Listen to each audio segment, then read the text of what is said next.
This is what I'm going to say about this, and I'd like to hear your opinion. Anybody who's trying any of these businesses, whether it's Fanatics, whether it's PSA, trying to do this at scale is very, very difficult. And the reason it's difficult is because cards consistently fluctuate in price, right?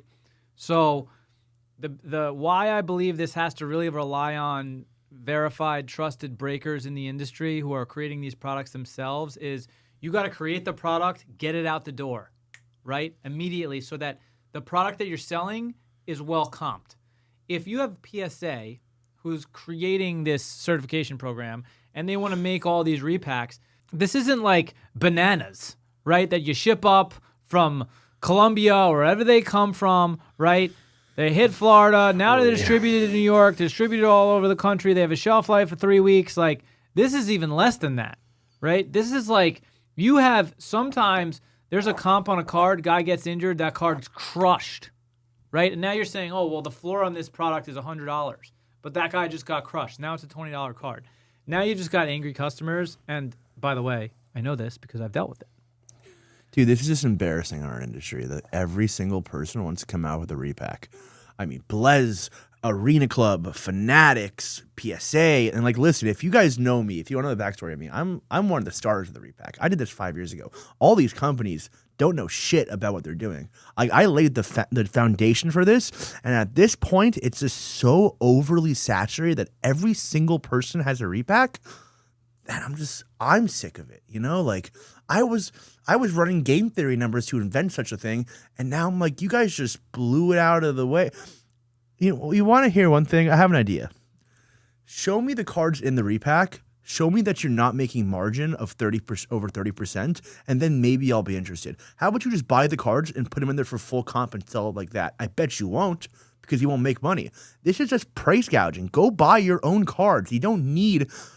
These companies are run by preteens who know nothing about cards. They're hiring them for cheap labor, and they're making a repack based on numbers that they don't even understand. They're arbitrary values. These cards aren't finite priced things. Like, I'm just sick the fact that now there's 100 different repacks. So what do you think? The appropriate number marked up is about 30%, but anything over that is too much.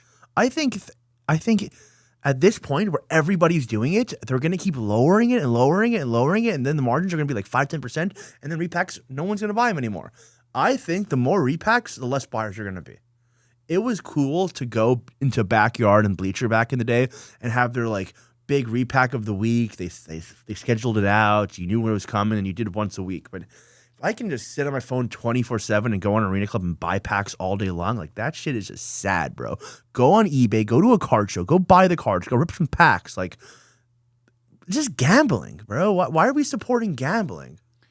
Yeah, well, I mean, listen, I think that I understand what you're saying, but I also think that, like, ripping packs brand new from Dappz or Panini is gambling too, like, by the same metric, right? For like, sure. So this is where people try to act like repacks are bad or this is bad. Listen, I'll explain. I'll make a case for both, right? Of course, you want to rip a fresh new case of Prism Football 2025 with the opportunity to hit a Black Finite, and you bought the Browns for $500 or $1,000, and you hit the 101 and you just made 10x on your money. Now, I've also ripped case breaks, though, where, like, you get cooked. Nobody hits. The whole break is angry. Every one of your customers is pissed. The energy, the breaker gets sucked into it. They're negative. I'm sorry, guys. Then you're like, oh, let me throw something in to make this better. So now you're losing money, losing energy, have to throw stuff back to the chat when you could have put 20 repacks in, right? And guaranteed, hey, there's one $1,000 card in here, there's 3 $500 cards in here, and the rest are $80, whatever the numbers are, right? At least I can guarantee that 4 of my 30 customers are going to hit something with some type of value. So that's where I think repacks can be used in the right way, but I think that you're right. When you have preteens and you have people who don't know what they're doing or are just trying to make money and they don't care about their customers, yes, you are correct. Now listen, I've done different tests where we've made repacks with everybody loses their ass and loses money except for one guy who hits this incredible card in 10Xs. Chat hates that. Everybody feels like they got ripped off.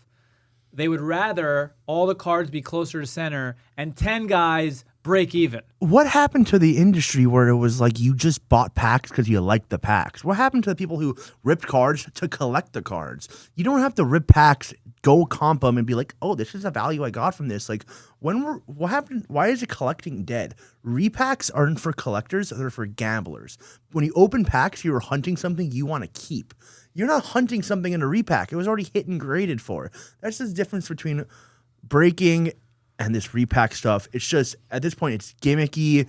It's promoting like a slot machines. It's like it definitely. Well, these digital packs 100% have a slot machine feel. Yeah. And what I tell people too is there's blackjack, there's roulette, there's slots, and like there's a different game for everybody at the casino, right? And when you're talking about ripping cases open, you're talking about ripping boxes or packs open, you're talking about opening repacks. Like those are different games for different people, so to speak. Now, listen, the thing is that it depends what the goal of whoever's opening the product is, right? So like what I mean by that is if you're a Jaden Daniels guy, right, and you only want Jaden Daniels cards and you're buying Prism, I would tell every single collector, do not buy Prism hobby boxes, buy the Commanders in every break. Because if you're going to spend $12K on a case to hit a Jaden Daniels card, why wouldn't you just spend $12K on Commanders across 5 cases of Prism? Right? You're just increasing the chances of you hitting a big Jaden Daniels card by spending the same amount of money. Now, if you like to collect and open the packs and you're not necessarily looking for Jaden, you'll hit Caleb, you'll hit whoever, sure, buy a case. And when I say a case, listen, I'm aware, everybody, that not everybody has enough money to buy a case of Prism. But apply the same rules to a box, to a pack, whatever it is, right? It just depends what are your goals. And when you tell me, oh, well, this is repack is just for gamblers, the only thing I would say to that is the way repacks have to be done to be right in the hobby is there has to be a checklist with every single card in it. Now, if you're buying into that repack product and there's a CJ Gold Kaboom, at least you could buy the Texans inconsistent repack breaks from a company and be like, listen, I'm taking a chance on getting the CJ Stroud Gold Kaboom that's worth $10K for $500. And by that strategy, I like it. But again, I agree with you that repacks are like the wild, wild west. I remember when repack started. Leighton's Almanac was the first repack that I remember. And it's because back in the day, we were communities who broke. It was the same guys every week, Like, we did this for fun. It's like something to let loose, to enjoy the hobby. And so the issue was wax wasn't dropped every week, and it wasn't good all the time. So sometimes you look forward to one day a month where you can go and get into a repack and hit something different, hit something new. But now it's just flooded. That's my issue with it. I don't hate repacks. I hate that every company does it. Sure. None of them are good.